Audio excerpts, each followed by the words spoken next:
Exam ആയിട്ട് മന്തി കഴിച്ച് dose എന്നമ്മ dose ഞാൻ മന്തി ഫിറ്റ് ആയിരുന്നു തോന്നുന്നു. എന്തൊക്കെ ഒരു തകരാറ്. പെട്ടെന്നൊരു വിശപ്പ്, പെട്ടെന്നൊരു മന്തി കഴിക്കാൻ പോക്ക്, അതാണ് ഇപ്പം നിങ്ങൾ കാണുന്നത്. ഒന്നും നോക്കില്ല, വേഗം ഒരുങ്ങി പെറുക്കി വണ്ടി പിടിച്ച് പെരുമ്പാവൂരെത്തി. പിന്നെ അങ്ങോട്ടേക്ക് നമ്മുടെ ലക്ഷ്യസ്ഥാനമായ സ്പോട്ടിലേക്ക് വെച്ച് പിടിച്ച് നടക്കലായിരുന്നു നമ്മുടെ ടാസ്ക്. അപ്പൊ ദേ അനന്യ ഹായ് കട ഹായ് കട, അതിനെ പ്രതികരിക്കുന്ന അനു. എന്താണ് അനു പറയാനുള്ളത്? കച്ചറല്ലേ അനു, കൂടുതലൊന്നും ഞാൻ പറയുന്നില്ല. അതെന്തേലും ആവട്ടെ. പിന്നെ നമ്മൾ വെച്ച് പിടിച്ച് നടക്കുകയാണ് ഗൈസ്, കാരണം ഇത് ദൂരണ്ടടാ. അങ്ങനെ നടന്ന് അവസാനം നമ്മൾ നമ്മുടെ ലക്ഷ്യസ്ഥാനത്ത് എത്തിയിരിക്കുന്നു. അതെ, അറേബ്യൻ പാലസ്. പിന്നെ അതിൻ്റെ ഉള്ളിൽ കയറി ഒരു കാത്തിരിപ്പിൻ്റെ ഒരു അവലോകനമായിരുന്നു. അതിൻ്റെ ഇടയിൽ കൂടെ അക്ഷയൻ്റെ മാസ്മരികമായ സ്കില്ലുകളൊക്കെ എന്താല്ലേ, മയോണസ് വെച്ചൊരു തേമ്പങ്ങട്ട്. എന്താണേലും കാത്തിരിപ്പിനൊടുവിൽ നമ്മളെ ബായി നമുക്ക് നല്ല അടിപൊളി അൽഫാമന്തി കൊണ്ടു തന്നു.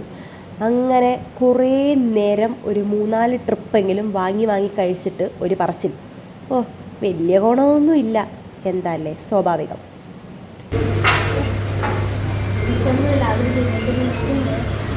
ഗർഭന്തി. ഇതോടുകൂടി മന്തി കഥ അവസാനിച്ചിരിക്കുന്നു. Bye guys.